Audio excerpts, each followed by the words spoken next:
കേൾക്കണോ പ്രിയ കൂട്ടരെ, അവൾ കൊഞ്ചി പറഞ്ഞ കഥ, അവൾ കൊഞ്ചി കൊഞ്ചി പറഞ്ഞ കഥ.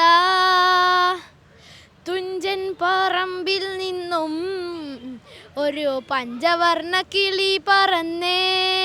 ജയിച്ചിടുന്നിതു മാമകജനനി, ജയിച്ചിടുന്നിതു കേരള ധരണി, ജഗത്തിലൊക്കവ പെരുത്ത തൂവളി പരത്തിടും സുമണി. ഉലകിലെ ജനതതി അനുദിനം അനവധി വിനുതികൾ പൊഴിച്ചിടും രമണീ.